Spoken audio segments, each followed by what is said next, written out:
박간식 교수와 함께 평화를 말하다 오늘도 교수님 모시고 이야기 나누겠습니다. 반갑습니다. 반갑습니다. 네, 안녕하십니까. 자, 음, 오늘은 한반도 정세 그리고 여기에 북한의 군사력 평가에 대한 이야기를 좀 나눠보려고 합니다. 우선 한반도 정세는 지난 3월 4일부터 14일까지 진행된 한미연합 군사훈련 보도를 보면 사전에 예고했던 것과 다르게 좀 조용하게 지나갔다고 좀 평가가 됩니다. 예, 애초에는 야외 계동 훈련을 작년에 2배로 늘리겠다. 그리고 12개 유엔서 회원국도 참가한다 이렇게 얘기했는데 실제 훈련을 보면 계획대로 진행된 것 같지 않습니다. 예, 국방일보가 한 70건 이상 보도를 했는데 화력 예, 훈련은 거의 없고 대부분이 이제 보급 훈련, 이동 훈련, 대테러 훈련, 폭발물 처리 훈련, 구조 훈련, 복구 훈련, 화생방 제독 훈련. 대부분 이제 그 공격 받고 난 이후의 대처 뭐 이런 훈련 위주인 것 같아요. 그리고 예, 미국의 전략 자산도 들어오지 않았고 그 대규모 상륙 훈련인 그 상륙 쌍용 훈련도 하반기로 연기한다 이제 일방적으로 좀 발표를 했습니다. 그래서 요 예. 그 훈련 이후에 한반도 정세 한번 좀 살펴보고요. 그다음에 북한의 군사력이 굉장히 지금 고도로 발달하고 있고 연속적으로 그 무기 시험을 보여주고 있는데 이 군사력에 대한 평가가 좀 다릅니다. 이 부분에 대해서 좀 예. 이야기 나눠보도록 하겠습니다. 우선 한미연합 훈련 이번에 진행된 훈련에 대해서 총평을 좀 부탁드리겠습니다. 미국이 지금까지 하겠다고 하는 것보다 항상 더 능가를 했는데 올해는 그렇게 된 거 보면은 그거는 분명히 미국에서 또 하나의 전쟁을 감당할 또 수가 없습니다. 그러니까 또 하나의 전쟁이 안 되기 위해서는 북한을 자극을 시키지 않아야 되겠다 하는 그런 생각이 농후한 것 같아요. 그래서 미국 편에서 이번에는 구워 들었다고 할까 좀 그렇게 볼 수가 있지요. 그런데 한반도에서 전쟁은 뭐 꿈에도 생각 못하는 입장입니다. 더구나 선거가 닥치고 있는 상황에서 한반도에서 전쟁이 나면은 조 바이든 당 현 정부는 틀림없이 선거에서 치욕적인 결과밖에 나오지 않습니다.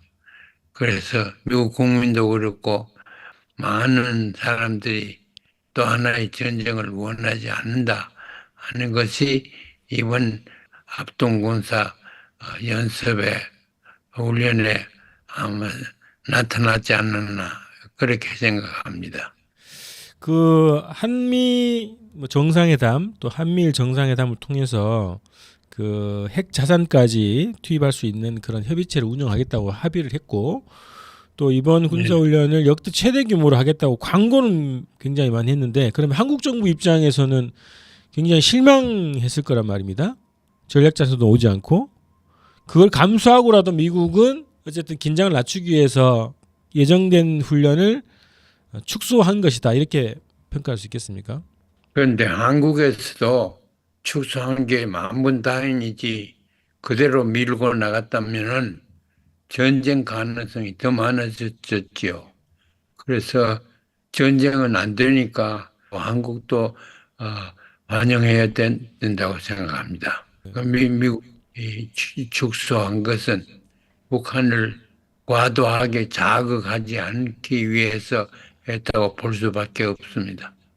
예. 음, 그전에 뭐 그 대북 강경 발언 이 발언과 이 군사훈련의 위용에 대해서 엄청나게 광고를 했는데 실질적으로 그렇게 되지 음. 않았기 때문에 국민들이 의심을 할 수 있는 거죠. 또 저렇게 그냥 허풍을 치는 건가?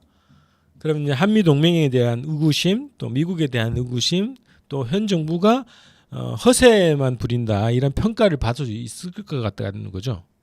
저는 그렇게 평가하는 것이 일리가 있다고 생각합니다. 미국이 안보 조약이라는 것이 어떤 식으로 자기들이 하려고 하는 것을 알겠느냐 하는 데는 문제가 있습니다.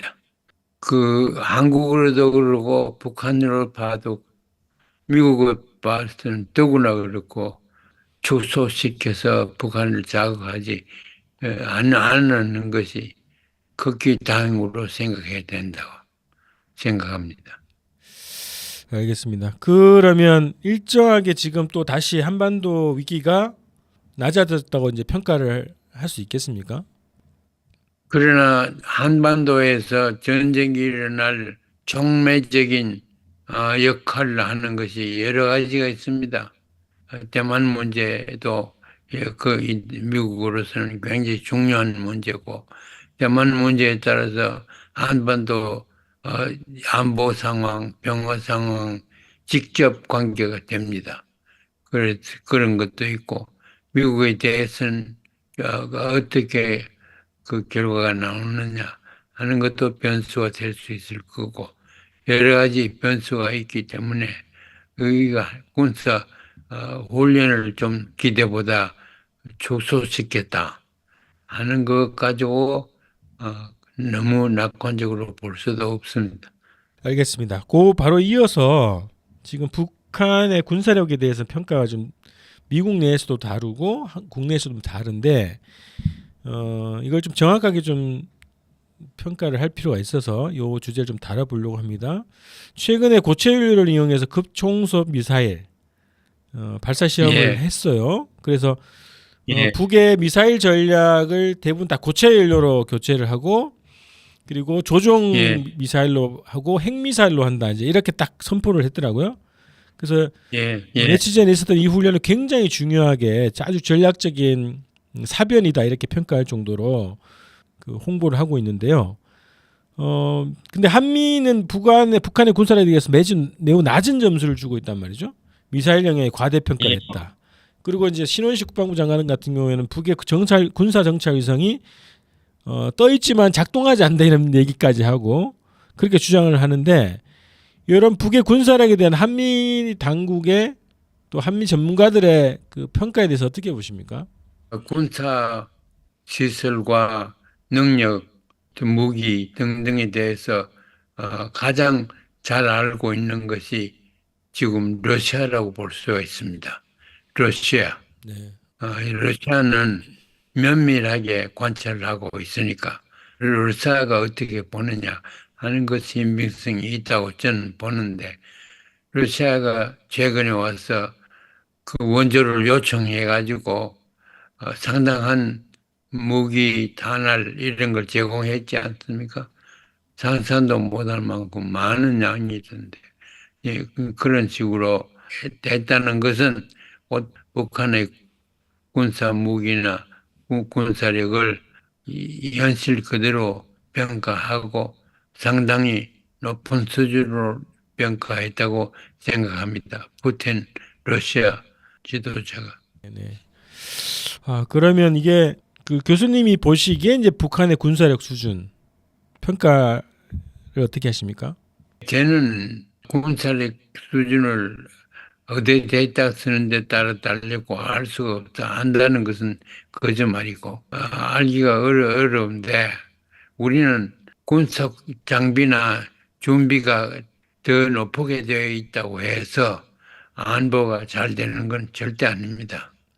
대한민국의 안보는 대포 몇 방만 오면은 서울에 불바다 되고 또 북도 평양이 그렇게 건설을 많이 하고 잘 해놓고 지금도 하고 있는데 하루아침에 전부 잿더미로 날아갈 겁니다. 그러한 것은 충분한 군사력이 있다.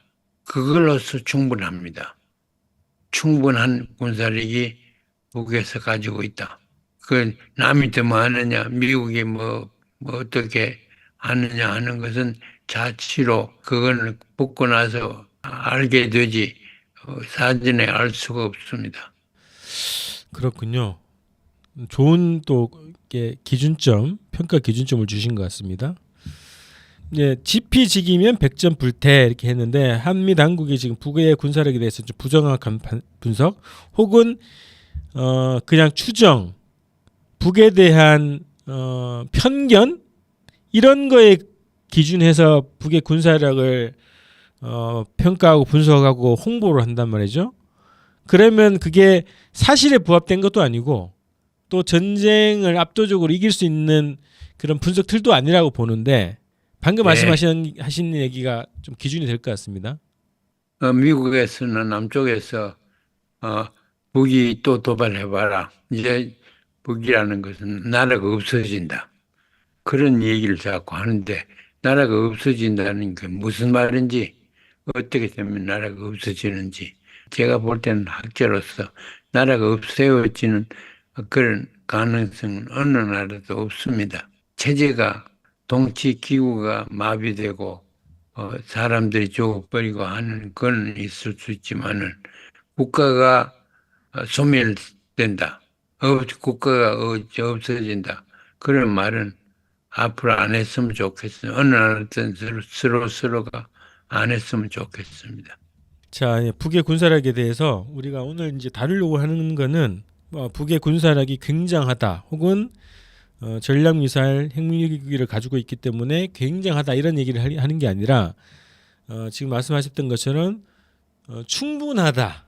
그렇기 때문에 전쟁 정책을 폐기해야 된다. 이제 이런 논리로 그럼 귀결돼야 된다는 거죠. 그렇게 네. 잣대를 좀 낮춰야 됩니다.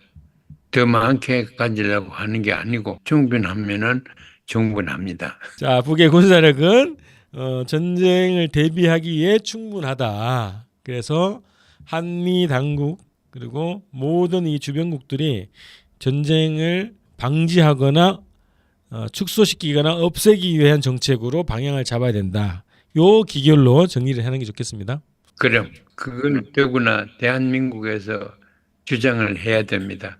지금 전쟁에 나가 대포만 몇 방 떨어지면 제일 많이 잃을 나라가 한국입니다. 한국이 잃을 것이 너무 많습니다. 네. 그래서 잃을 것이 많은 것이 안보 준비가 덜 된 거죠. 네. 그 지하철 뭐 100m 이렇게 병력이 다 땅굴 파가지고 있는 거하고 서울의 땅굴하고 비교해 보면 그것도 안보의 준비 태세가 남쪽 안 돼 있다고 볼 수가 있습니다. 그래서 뭐 한국 정치에서 이런 전쟁 혹은 뭐 북한 정권 소멸, 응징 이런 정책을 가지고 정치를 하는 세력들은 완전히 정계에서 퇴출시켜야 됩니다. 이건 뭐 좌우 문제가 아니니까요. 그건 심리전이고 네. 그런 식으로 전쟁 남북의 기준을 능력의 기준을 유지하면 절대 안 됩니다. 현실성이 없습니다. 북한의 GDP가 뭐 말만보다 뭐 굉장히 많이 떨어져 있죠. 50분의 1이나 이렇게 떨어졌을 거예요. 그런데 GDP가 그게 아무런 의미가 없습니다. 빈부 차이가 없다며 계급의식식으로 나가서 돈 있는 사람은 갑질을 하고 하는 그런 게 안보 문화. 우리는 안보에서 항상 문화를 생각해야 됩니다. 안보 문화에서는 남쪽이 북쪽보다 많이 뒤떨어져 있다고 볼 수밖에 없습니다. 자, 알겠습니다. 이렇게 해서 오늘 한반도 정세, 한미 연합 군사 훈련 이후에 한반도 정세에 대해서 우리가 낙관할 구조가 아니다. 이런 얘기를 좀 나눴고요. 또 북한의 군사력에 대해서는 우리가 양으로 승부하려고 하고 그렇게 해서는 안 된다. 북도 충분하게 전쟁에 대비하는 군사력을 가지고 있다고 보고 전쟁을 방지하는 방향으로 전쟁을 축소하고 제거하는 방향으로 정책을 실현시켜야 된다. 이렇게 정리하도록 하겠습니다. 예, 정리 잘 하셨습니다. 네. 자, 이렇게 오늘 방송 마치고 다음 방송에서 뵙겠습니다. 고맙습니다. 예, 안녕히 계세요. 예.